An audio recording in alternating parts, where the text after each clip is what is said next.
This is Senior Memories, featuring stories about your history, your community, your family.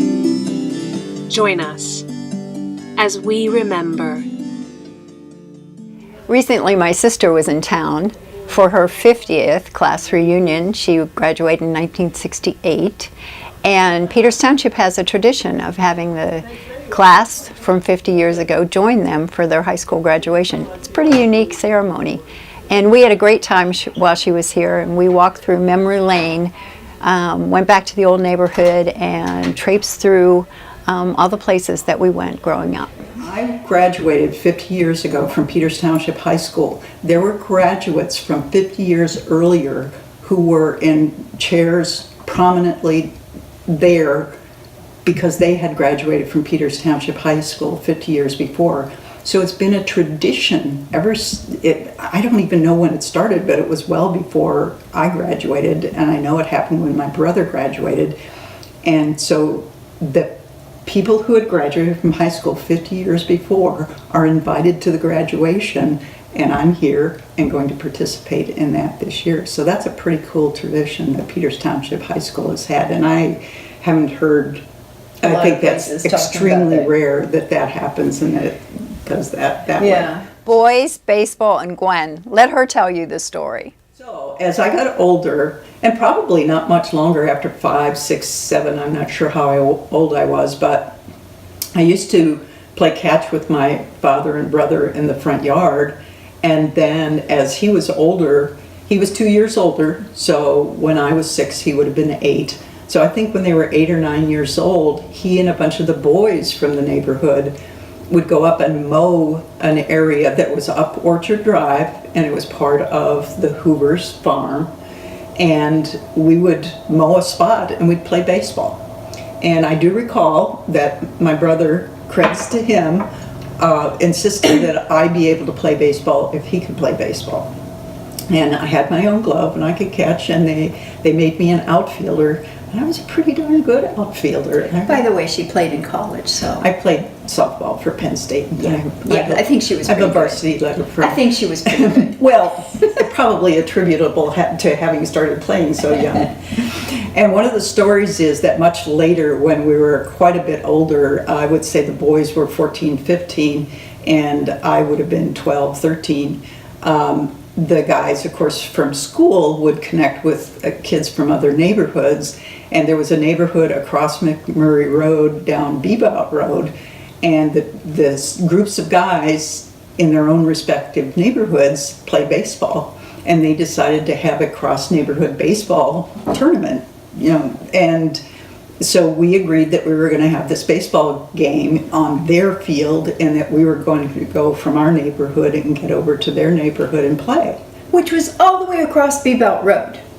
It was across East McMurray. I mean, we're talking 5 miles at this point. But of course, you're talking 12, 13, 14-year-olds now. This was no big deal. I mean, but we had to take all our balls and bats and everything with us, and I'm sure we rode our bicycles and to get over there. But one of the deals was that when they were negotiating about the game, our team insisted that I be able to play, and the other team was saying, no girls. And our guys said, look, she's our right fielder, and we're bringing her, and she's playing. So if you're not going to let it, we're not going to have the game. So they negotiated, and I got to play in the game. So. The thing I think is so crazy about that story is that no adults were involved. It was completely between 2 sets of kids and organized. That is absolutely true. There was never an adult at the game. There was never an adult involved whatsoever. Yeah. It was all kid approved. Yeah. We'll leave you with one last story. Gwen, tennis, and Willits McCaskey. Early on, of course, we walked everywhere, and early on, where the Peters Township Library is now, closer in was a backboard and a tennis court, not where the tennis courts are now.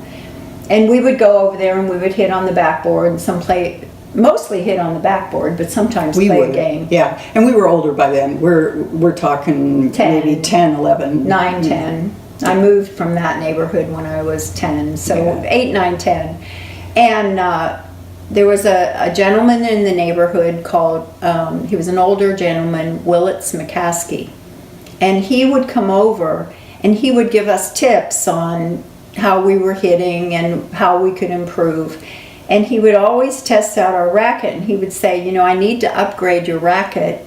Ask your parents if I can do that. But the deal is you have to give me your racket so I can pass it on to somebody else.